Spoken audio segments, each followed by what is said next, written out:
Hello and welcome to another episode of CISO Tradecraft, the podcast that provides you with the information, knowledge, and wisdom to be a more effective cybersecurity leader.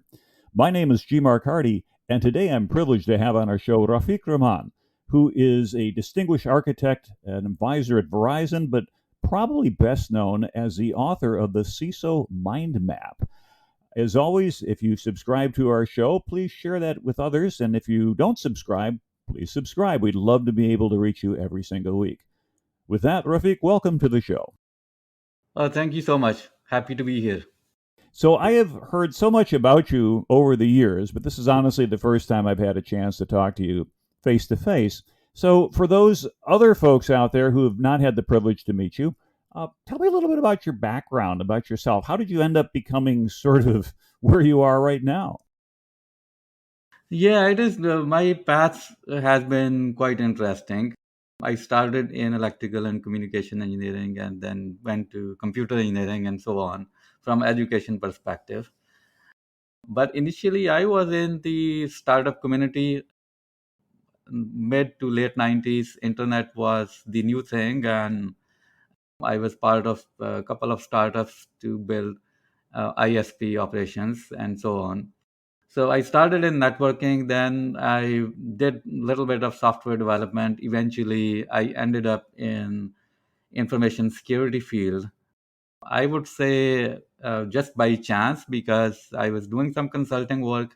I had a little bit background in networking and firewalling and those kind of things. So an opportunity came in and I started working in information security consulting. That was about 15 plus years back. And since then, I have been in this field. I like this. Some new challenges every day. I consider myself as student of cybersecurity. I like to find new things and new ways of doing things. Along the way, I wrote a couple of books again by just by chance because somebody approached me to write something on a topic that they thought I had something to offer. So since then, I have written a couple of books, and on the side, I also write a little bit on my blog once in a while, probably a couple of times a month. And other than that, I have my 8 to 5 job that I really love because this feels like I'm not doing my work. It's something that I really want to do. So I'm learning something every day. I'm meeting with people like you, other professionals in information security, and that is kind of ongoing journey for me. Well, I think you hit on two key things with regard to the cybersecurity profession. One, it's a job you love. And the second one is you're learning something every day. And I think that's attracted me to it and kept me here for all these years. And I think for people who are looking at a cybersecurity career and saying, "Well, I like it." I've had people that I've talked to that were not security professionals. Hey, I want to get into security. How do I do it? I hear it makes a lot of money, and that was their only input. In fact, I was an Uber driver, and I said, "Well, it's like professional football. You just have to have a lot of natural talent and work really, really hard all the time." And he's like, "I don't want to work really hard all the time. I just want the money." I said, "Well, this is not the career for you."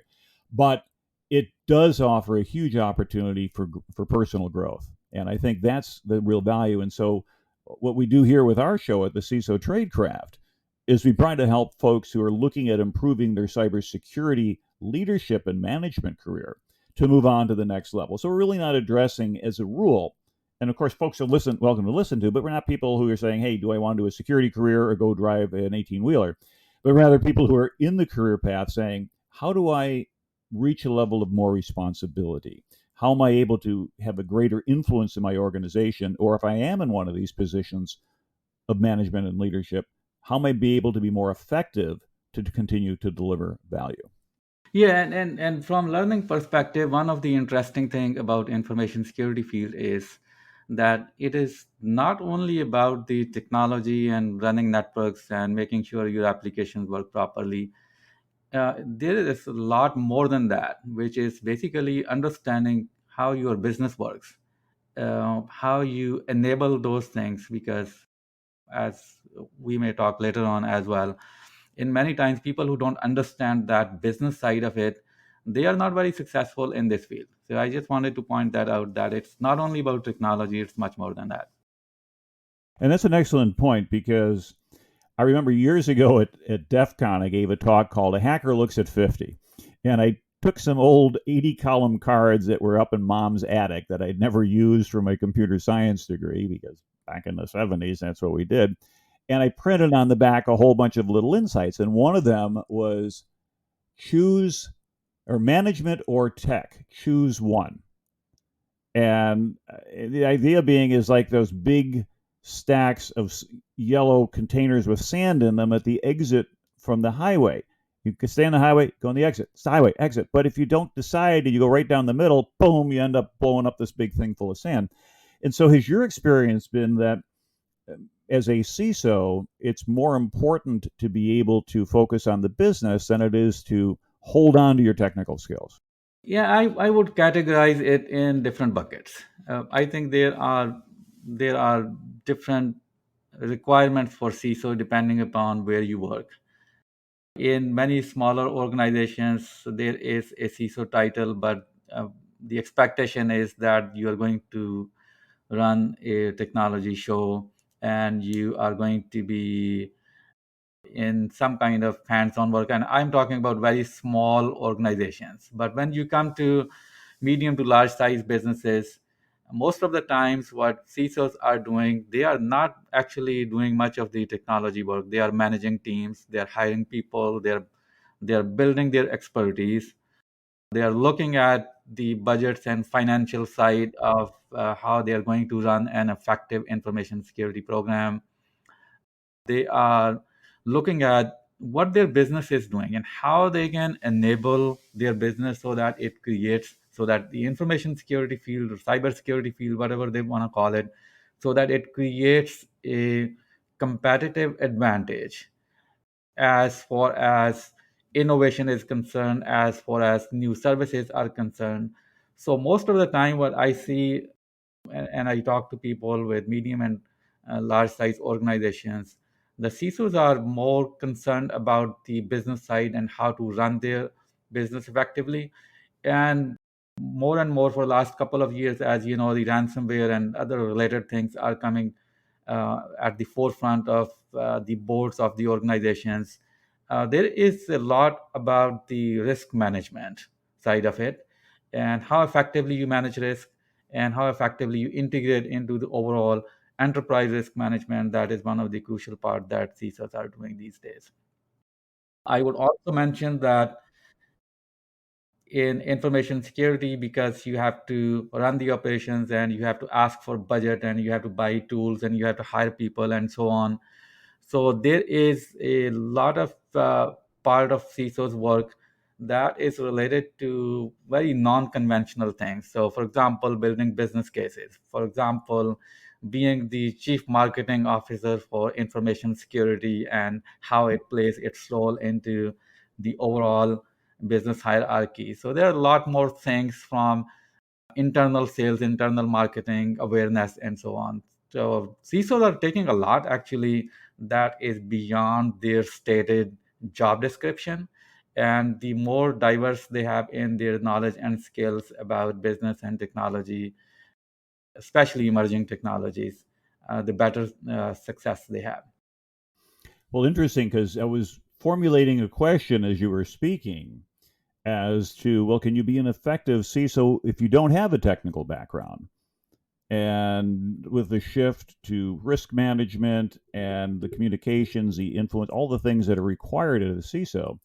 And that kind of brings up the question, are there other career paths to CISO, for example, coming from risk management, coming from legal, coming from other departments that are used to speaking with executives? They've had face time with executives, they built credibility with executives, and now you have a senior technical person who say, I want to try on the CISO hat, compared to somebody who is, for example, been running compliance for 5 years. Are we seeing a diversity in terms of entry points into the CISO, and does that actually represent some serious competition for a skilled technical person looking to move up? Yeah, that's actually a very good point. And I would say it is not only CISOs, but in general, in the field of information security for last 10-15 years since I have been in this field, I have actually seen that people from a lot of different backgrounds are coming into the field of information security. Lately at my work, I know we do hire a lot of people from armed forces, veterans, who are coming from a different background, but they understand risk. They are able to execute on things. So when people are hiring in information security, I would say more and more people are thinking about the attitude, not the past experience and background. And when I say attitude, that means basically, are you willing to take up new things? Are you a continuous learner? Are you able to take up new challenges and grow your understanding and learn and unlearn new things and unlearn old things and so on? So same is true for the CISOs as well. I see many of the people in CISO roles, they are coming from business background. They do understand some technology. They don't need to be expert in, for example, how to run a penetration testing or what are the tools that you would use for forensics and so on. But as long as they have some basic idea and knowledge about what is needed from information security, they have some basic ideas and knowledge about the IT field in general, their skills in risk management, their skills in business management, their skills in innovation, those are very crucial to be successful in this area. People who have been managing teams and are able to build good teams, grow people, elevate them to new levels, they are also very successful. I would actually say that anybody who is aspiring to be a CISO, if they are looking forward holding on to their technical skills, I would argue that they are probably not going to be very good CISOs, because if they continue to focus on keeping their own technical skills up to date and not focusing on other areas that are crucial for success of a CISO, I think probably it is going to be a problem for them. That's a very profound insight, and I think that's definitely a lesson for many people to think about because, in a way, you have to recognize that you're turning a corner in a way. You have to leave behind the old things, not to kind of reduce it to a lower level, but it's like going from high school onto the university. Yeah, you might have been the star basketball player in your high school class, but then you get at the university level, and all of a sudden, there's a lot of really good players there. You might have been the valedictorian for your high school class, but you get to university, and it's full of valedictorians, and now the game is on. So it's a lot more competition. Absolutely. You had published a book back in 2013, Information Security Leader's Handbook: How to Be an Effective Information Security Leader by Focusing on Fundamental Models. Is what we've been talking about, is that in alignment with what you thought was true 9 years ago, or have you seen those skill sets change significantly to be an effective information security leader? I think overall the information security field is continuously evolving.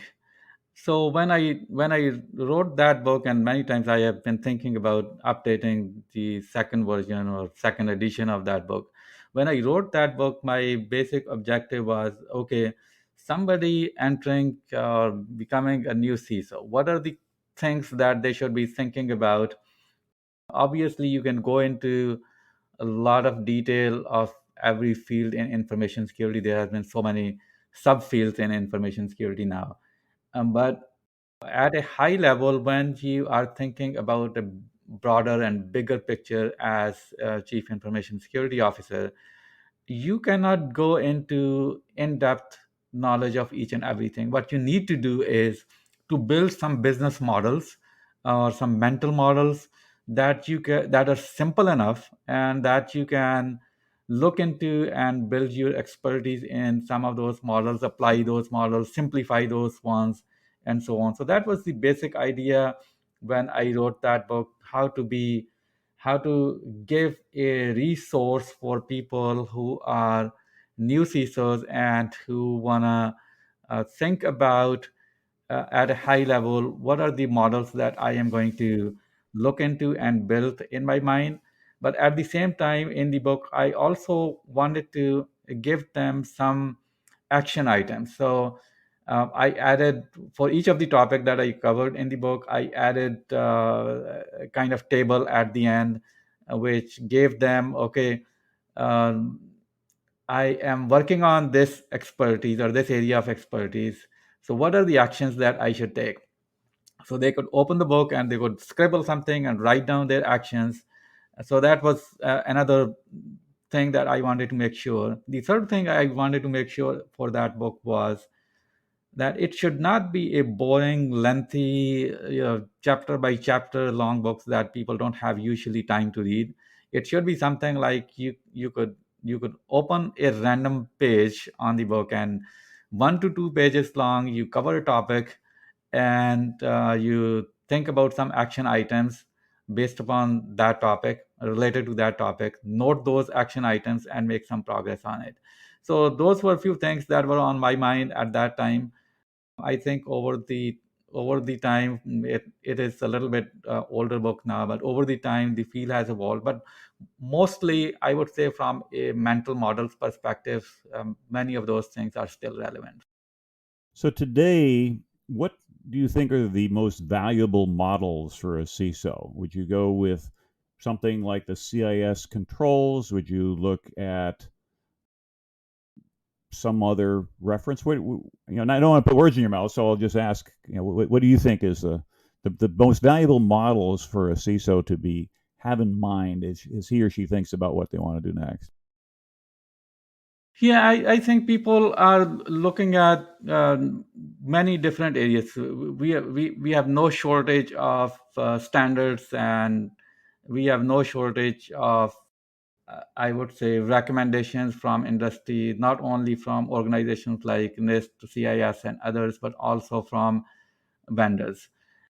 What I have found more and more people gravitating towards is, number one, how they can look into the NIST cybersecurity framework. So that is becoming the most common thing for people. Initially, if I think about like 3 4 years back, people were looking at, you know top 20, NIST, CSF, ISO, others. But lately, what I'm seeing, more and more people are now gravitating towards NIST CSF. So that is number one thing, from a model's perspective. It is simple, you know, 5 different areas, and you can think about what you need to do in those 5 areas. It gives you a little bit better idea about how to balance your budget. So for example, traditionally, many of the organizations, what I have seen, have been spending a lot of money and time and effort on the prevention side, and little or less on detection, compared to, I would say, response and recovery side. So when I talk to people, I ask them, okay, think about these 5 areas, and think about, if you are not balancing your budget in these 5 areas, then probably you are emphasizing too much on one side and not emphasizing enough on the other side. So that's one area that I would suggest that people should think about. The other, from a mental models perspective, since we are talking about that, I would say the main thing that I talk to people based upon the issues that they mention to me is, number one, people should always think about how they can simplify things. And this is a common issue that people are facing with, in information security. Sometimes we make things too much complicated. There are too many technologies. There are too many areas to look for, and there's always a way to simplify things. So the second suggestion that I usually make to people is, simplify things.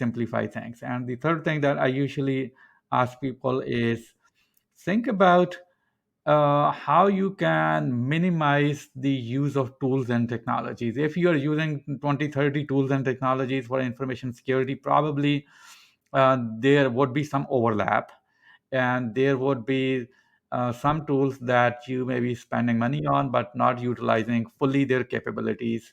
For each tool and technology that you buy, you have to have internal expertise, or you have to have some external consulting expertise that you need. So again, going to simplicity, how you can reduce your number of tools and kind of maximize what the capabilities of your selected tools are. So those are the kind of high level business models that I usually talk to people about. But when you go into detail, obviously, you can have some of some of these tools adapted to different environments based upon the organization that people are working on. So to summarize, then, what we want to do is look at, in your opinion, the NIST cybersecurity model of identify, protect, detect, respond, recover. Balance your efforts across that. Number two, simplify when you can, and then number three, to minimize the variety of tool sets so you can focus on competencies on that. And I think you'll find Dr. Eric Cole agrees with you, because one of the things he used to say all the time is protection. Protection is important, but detection is a must. And if you were perfect at the protect function, you'd never have to detect. But none of us are batting 1,000 these days, and so you have to be able to deal with that as it falls back. Yep, yeah, absolutely. No matter how much you spend on protection, eventually something is going to something is going to be compromised at one point. So you have to have the ability of detection.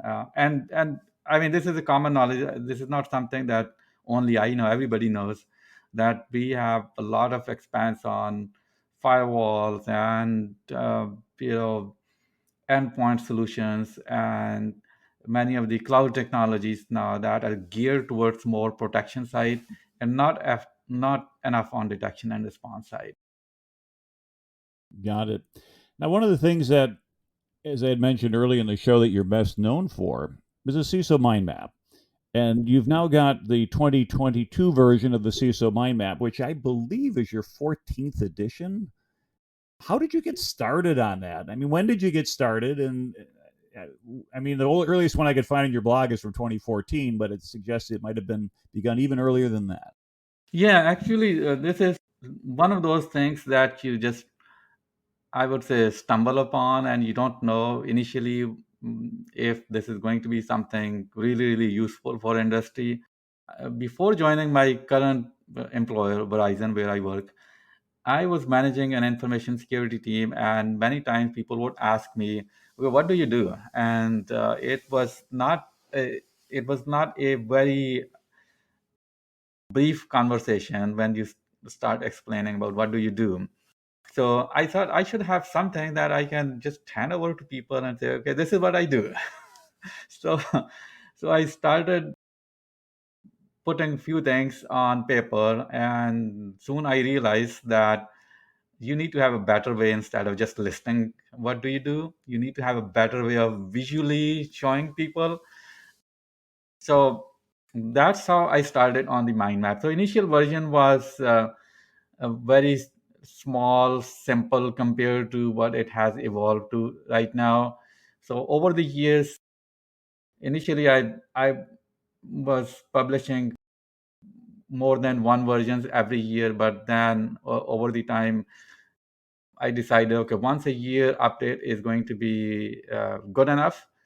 And for last 5 6 years, I am making just one release every year.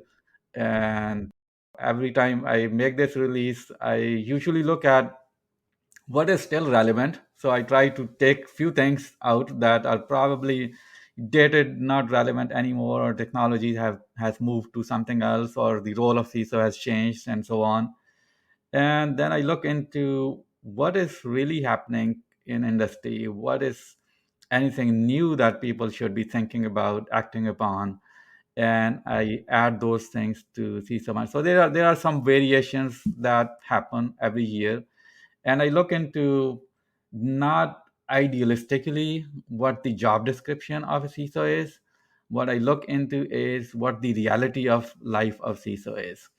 So I focus on that area. So this is kind of, sometimes people ask, what is the difference between CISO mind map and, let's say, NIST 853? Is it a framework? And I tell, no, it is not a framework. It is not a job description. It is the reality. It is a depiction of the reality of what CISOs have to go through. So that's what I try to do, and keep it realistic, keep it as simplistic as I can, but it has grown complex. And from your quote from last year, as you point out in your blog, most people outside the cybersecurity profession don't fully realize and appreciate the complexity of a security professional's job. So, in starting out with a way to help others explain what you do, and now evolving almost to a sort of a curriculum outline of sorts, as it becomes an opportunity to then create some buzzword compliance in somebody's background or resume. Say, well, I can do this, this, and this, and they go, well, is this guy a good candidate for a CISO? Well, I don't know. Let's compare it to the CISO Mindmap. Wow, this guy can do everything. He must be great. It's probably not why you designed it. But are you seeing alternative uses or branch cases from this as a kind of a source document, either for better or for worse? Yeah, I am actually surprised. So many people reaching out to me and saying, okay, I am using this mind map to do XYZ. And I am kind of surprised. Okay, yeah, this was not my intention, but good to know how you are using it. So people have been telling me about awareness is number one thing that all of the people tell me about, that inside their organizations they use CISO mind map to explain the complexity of the work that they do. And it is not only inside the technology organization, but also outside of the technology organization, like HR, like board meetings, and so on. So it's a good awareness tool. Some people have sent me pictures of how they have kind of made big posters and hung on walls. So that is good to know. I have also seen many people telling me that they use CISO mind map to fine tune their security program about where they should emphasize or not emphasize. Some of the CISO groups actually use this as part of the discussion for their profession. So I have been to a couple of these online virtual groups where they use CISO mind map, pick one area of the mind map, and have a discussion about what other people are seeing in that area, any of the strategy discussions, and so on. So there are various ways people are using it, and I am happy that I started it for my own purpose, and it has evolved to something that people find useful, and in general people are benefiting from it. And I love the format. I've used mind maps for years. And when I write an episode or write a white paper or some document, that's exactly how I start. I turn the page sideways, but I'll circle in the middle and then boom, boom, boom, boom, boom, and off it goes. And for those who've never done mind mapping before, it's a great way to get your ideas in order when they don't come out of your brain in order. That is to say, it's a way to set up, if you will, pre sorted bins for your ideas. Imagine that you had to sort through a lower drawer full of chargers and connectors and cables and things. Not that I've ever had to do that, but yeah, last night I was doing that for one of my smaller clients. They were trying to get, and so what does it help?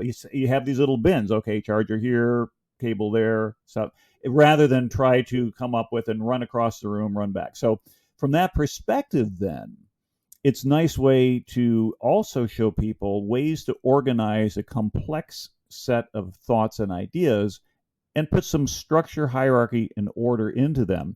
And of course, I'm thinking in the background, people print them out as a big, large poster because it needs to be big and large. There's so much information on there. Otherwise, you'd be about 8-point font, and it'd be kind of tough to read. But yeah, it's a wonderfully valuable tool, and of course, there's derivative works on there. But you yourself have offered some derivatives as well in terms of 6 recommendations, and you've included those now in this year in the bottom right hand corner. Let's walk through those a little bit because I think there's some real value for people to think about them.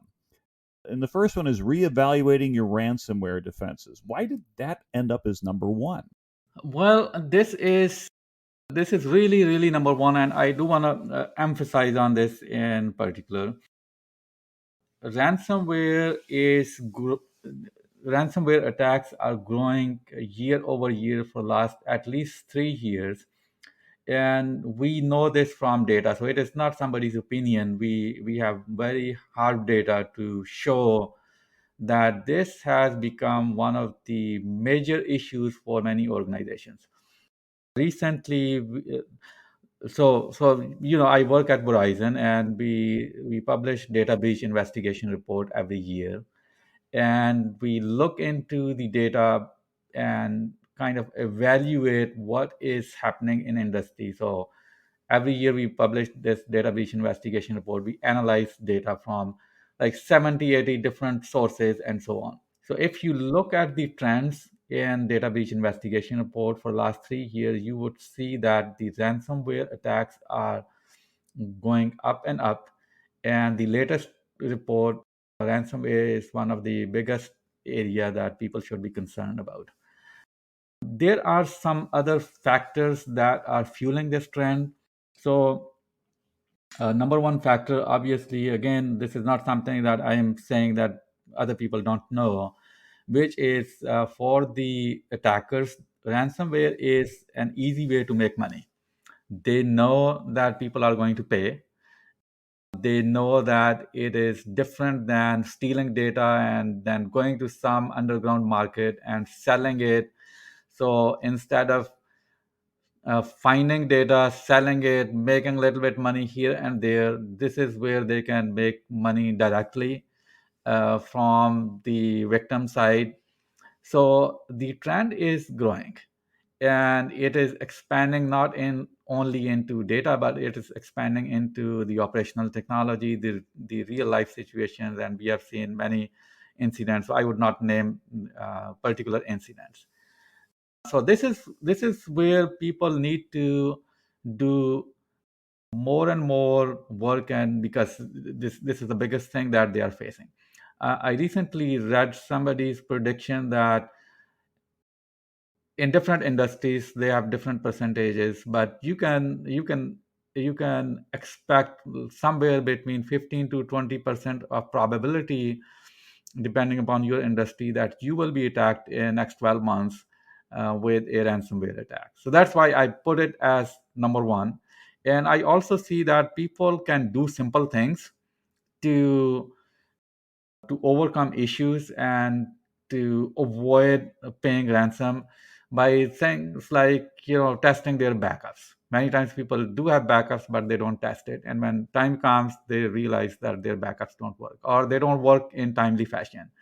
Or in some cases people may have their backup systems that are online that are also ransomed, so they don't have any offline backup. So simple things like that can be helpful, and people should be testing and looking into this area very, very carefully. Now, there's a couple of thoughts that have. Number one, of course, is that the backups are important in the kind of ransomware 1.0, where it was an availability attack. Of course, now we're seeing ransomware 2.0 as a confidentiality attack. But the other thought is, if you look at the first half of 2022 and the crypto winter that set in, it is the worst for Bitcoin ever since it came out in 2009.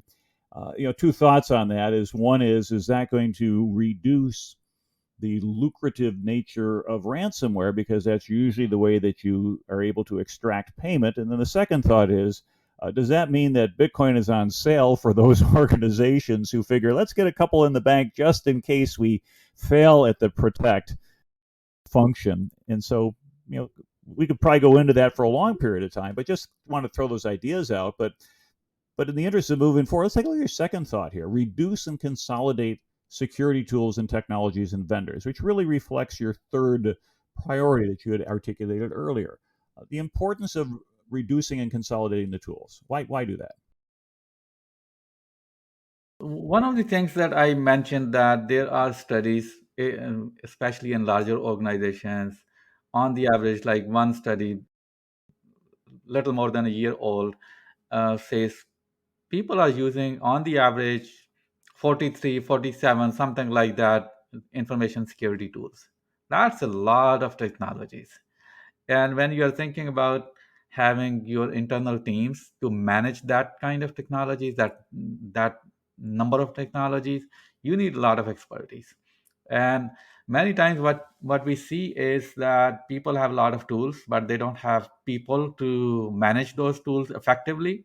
So you may end up not using tools effectively, number one, and number two, misconfiguring those tools, that become a security hazard in itself. So what I say that to people is that more technologies doesn't make you more secure.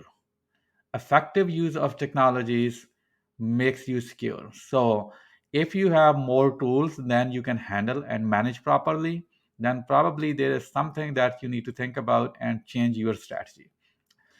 The other thing, from the tools perspective also, is that I see many times people buy tools because a vendor comes in and they say, okay, you buy this one, buy that one, this is going to do X, this is going to do Y, and you end up buying licenses and software that becomes shelfware many times. I have seen literally that people have bought some software and they have not used it for 2 years, 3 years, and they're just paying for licenses.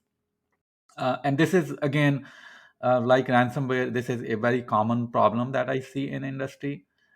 When I talk to people, CISOs, other information security leaders, and that's why I emphasize that not only it is a money pit that you keep feeding into, but also at some point, if you are not managing these tools properly, these tools themselves could become a security issue. So that's why I put it there. Yeah, that's an excellent insight on that one. And of course, kind of brings up the dilemma: which is a bigger risk, a misconfigured tool or no tool at all? But we'll save that for another day. Your third recommendation is to serve your business better. Train your staff on business acumen, value creation, influencing, and human experience. Well, you could do an entire show on just that, and I think I probably have at some point. But briefly, your thoughts as to why that's so important as a key skill here that comes out of this. Yeah, absolutely. I am actually working on a related initiative to kind of create a body of knowledge about what are the business tools and skills and information that security people need to have. As I mentioned earlier in the beginning, there is the role of information security leaders is, and in general for anybody in information security, is not only technology. It is kind of cross section of technology and business. And many times what we see is that lack of these business acumen, especially when you are thinking about how you can influence people, how you can create value, how you can improve human experience with the tools and technologies that you are implementing. That is going to be directly related to the success of your program and your people. For example, if you are putting new security controls in place, and that makes the daily life of people who are using technology difficult, nobody is going to like it. And it is related to the reputation of the work that you do. It is related to the value that you create, and so on. So understanding a little bit of these things about what value is, what is the value chain, how value is created. Many times you work with people who don't directly report into information security, so you have to understand how to influence people without authority. That is going to be directly related to your success. And human experience, as I mentioned, if you're doing things that are not improving human experience but is going the other way around, it is going to be detrimental to the success of your program. Very, very wise insight on that one. Let's go on to number four. Take an inventory of open source software and make it a part of your vulnerability management program. Now, how well does that align with the concept of an SBOM, which was kind of broached back in May of 2021 with the White House announcement and really got things rolling from there? Are you on board? Do you think these software bill of materials are a good idea? I believe so. I think it is a good idea, and I just wanna make sure that people don't take it in a wrong way. Open source software is good. I have actually built my career on open source Linux and open source tools for networking, publishing, and so on. So open source software is everywhere. Internet runs on Linux and other open source software. So it is not a bad thing. What is bad is that I see more and more vendors, they are taking some open source project, open source tools, they embed those open source tools into their commercial products and services. And when people are buying these products and services, they don't really understand and know what is inside. And what happens is that they are, because they don't understand what is inside, what software components are being used, their vulnerability management program is flawed because they don't know what they have. And that is one of the reasons I put the recommendation there, that people should understand, number one, what kind of open source software they are using by themselves, and force their vendors to disclose what other open source components they are using. Again, we have seen some of the supply chain data breaches in recent years, again not mentioning any names. But this is an issue of not knowing what you have, and the more you know, the better you can protect yourself. That sounds good. Now, number 5, building a team expertise in technology fields, including machine learning models, model training, API security, service mesh, containers, DevSecOps. I mean, that's a whole laundry list there, and it kind of takes a whole big chunk of your CISO mind map there. But what you're saying, though, I think the key there is the team expertise. And this relates, I think, a little bit earlier to what you had said, that an effective CISO isn't building personal expertise. Yeah, it is about team expertise, and you're absolutely right. There is a lot, and I don't think any one person would be expert in all of the things that we are talking about. But the main idea, the model is that if the security team does not have expertise in these emerging areas of technology, other parts of the organization, they are definitely doing something about these. They are probably doing some innovative project, they are bringing in these technologies, and what happens is that you are behind the curve. You come to know when somebody is already implemented or project is in the final stages, and you have not thought about what the impact of that new technology would be on your information security program. And what happens is that you become a roadblock at that time. Oh, I do want this, I need to create processes, I need to have a policy for this, I need to make these changes, and so on. So you end up many times delaying those innovative projects. And what I am recommending basically here is that proactively people should be thinking about, okay, these are the emerging technologies, our organization is going to use it one way or the other. So be ahead of the curve, build expertise, proactively build policies and procedures of using those technologies so you can enable the business. And the last item you had of your 6 was to maintain a centralized risk register, and maybe even better to integrate that into your enterprise risk management program. Thoughts on that as we kind of get close to the end of the show here about how valuable that is as well? Yeah, this is about setting the priorities. I have done a couple of surveys by myself, not very scientific surveys, but what I realize people are saying is that a majority of the organization don't even have a risk register, which basically means that the leadership in those security organizations, they don't have they don't know exactly what are the things that they should be working on, or what are their priorities. So many times they are just bogged down on day-to-day operations type things and not thinking strategically where are the things that they need to fix. So my recommendation here is that even if it is a spreadsheet, maintain a risk register where you know that these are the areas from a strategy perspective. So I just want to make sure that people understand it correctly what I'm saying. I'm not talking about day-to-day tactical things for risk register. I'm talking about what are the strategic things that you should be working on, the gaps that you should be filling. Eventually those things go into risk register, and people should be planning about it, prioritizing about it, taking actions on those ones. And that is very crucial for success of the long term security program. Great insight. Well, Rafeeq, this has been wonderful. I mean, you've been an amazing contributor across a whole range of activities, almost intimidating in a way. I mean, I've been trying to think of all ways that I could add value to our career path through doing the podcast and teaching and presentations and things. But I think you've been an amazingly valuable member of the community. So I'd like to say thank you personally and professionally for all that you have done and for all that you continue to do. So on behalf of CISO Tradecraft, this is G. Mark Hardy. Thank you very much for listening in. Please subscribe to our podcast if you're not already.